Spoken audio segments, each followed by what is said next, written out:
First question's from Ron Cervenka. Go ahead, Ron. Hey, Doc, how you doing today? Doing well, Ron.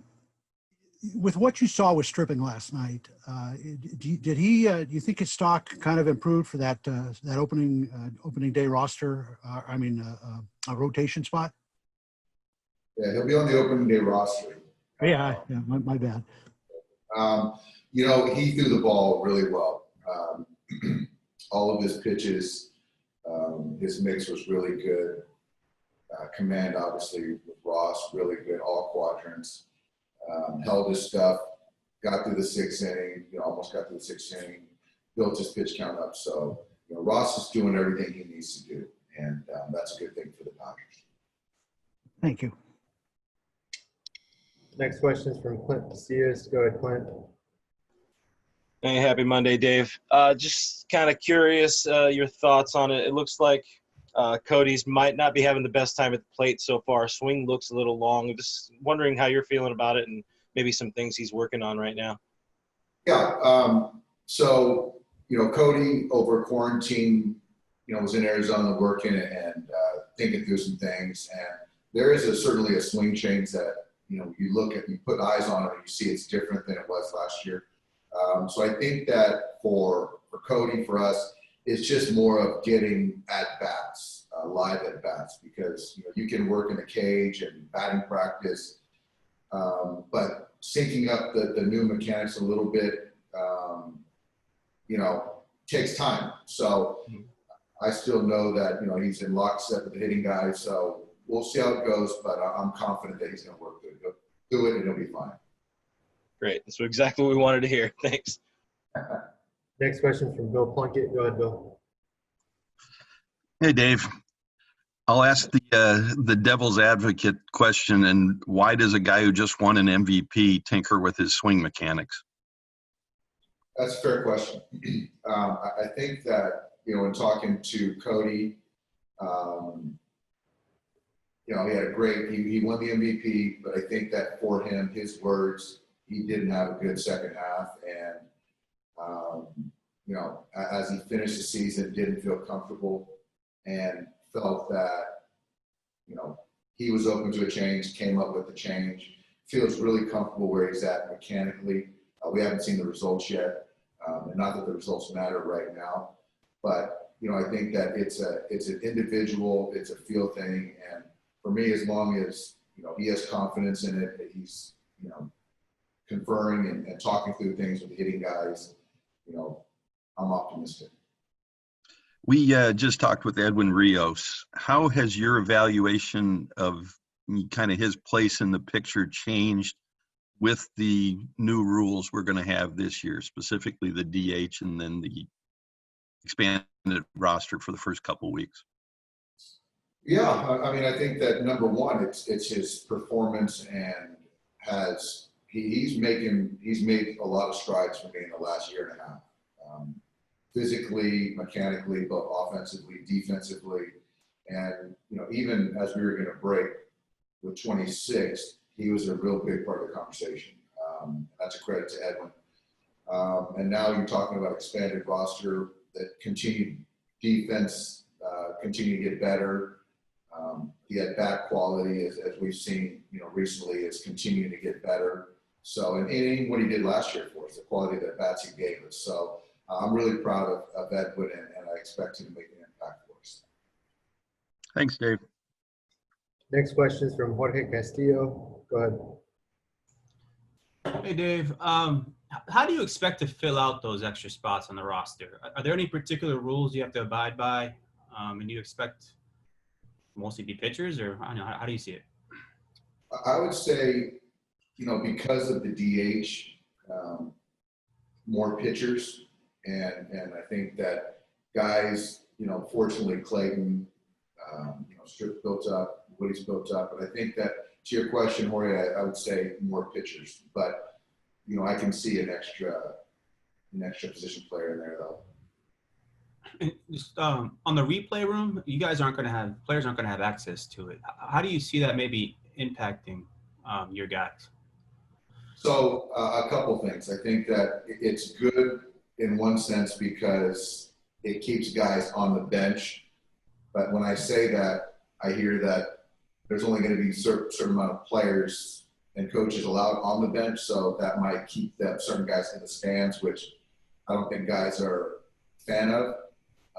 So I like them watching the game in real time, with their eyes, like on the field.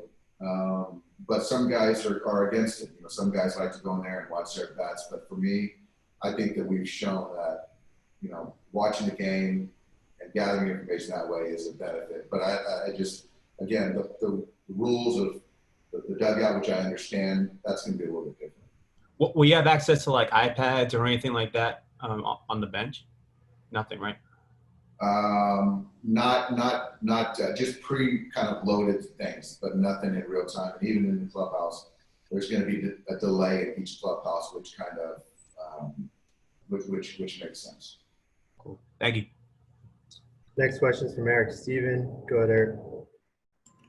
Dave, have you had a chance to talk with Jimmy Nelson since his surgery, and how's he doing? I haven't, Eric. The training staff, Neil Graham, is really tied in with Jimmy, but I was going to give him a couple of days and reach out.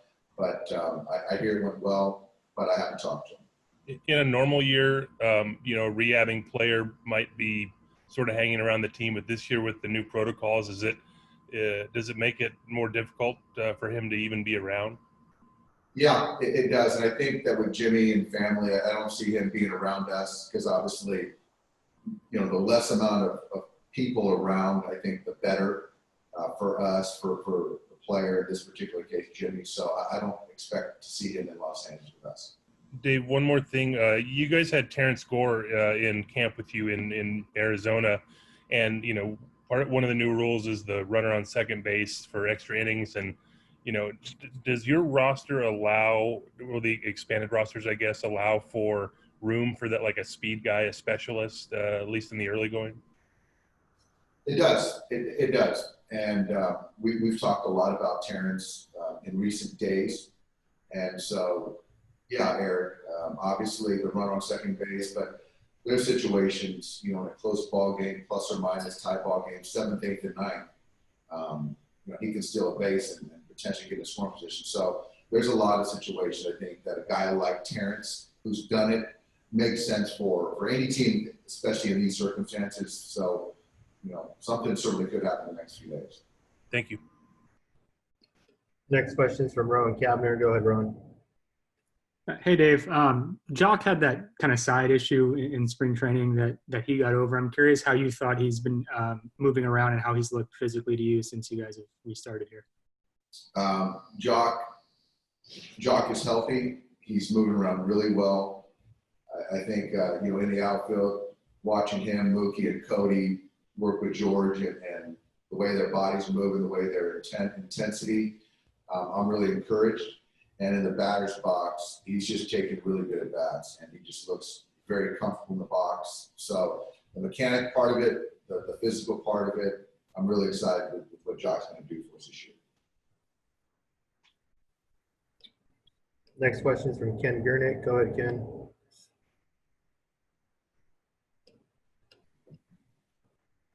Go ahead, Ken. Dave, getting back to Bellinger, these changes that he's made were made during the break and not during the off season. Is that correct? That's correct. That's correct. So were there problems in his mind during spring training that then triggered this? I think with a lot of guys, it's a feel thing. And I think with Cody and talking to Cody, from the second half, throughout the winter, throughout the spring training, he never felt really comfortable with this one. So that's what kind of was impetus to the swing change. So obviously, the player, his mindset, psyche matters most. Optically, certainly it's different, but I don't know. I just know that he said he didn't feel comfortable in it, and he wanted to kind of be open to some kind of change. Next question is from Dave Pingalore. Go ahead. Hey, Dave, how are you? Hey, Dave. You know, with the regular season set to start here in a little over a week and where you are in this summer camp, has this point in time exceeded your expectations where you thought you would be, or you're not there yet where you thought you would be? I would say it exceeded. I really didn't foresee some of these starting pitchers to be built up where they were at. I think that guys have been on their feet. We've played, half dozen games. There's some normal soreness, but that's about it. So I'm encouraged about that. And I think mostly, Dave, I'm excited the fact that the baseball world, the world itself is different, and we haven't heard a thing from players complaining about it. And I think that the focus is baseball and getting ready for 2020. And because I think that, when you come into this situation, you just don't know how it's going to look and how players are going to respond. So those are probably the biggest takeaways for me. All right, thank you. I have one final question from Nitefall Media. Go ahead. Hey, Dave, how you doing? I wanted to get your thoughts. I had a chance to speak with Bob Kendrick, who was the president of the Negro League Baseball Museum, and with Major League Baseball finally honoring the 100th year anniversary for the Negro Leagues in August. What are your thoughts? What does this mean, just not only for that, but for the sport of baseball as a whole? Well, I mean, 100 years, that's a huge milestone. And, first of all, I wouldn't be here without the Negro Leagues and what Jackie and those great Nuke and all these great players can't be that end up playing in major leagues. So I think that for Negro League Baseball to be acknowledged, I think is a huge win, and rightfully so.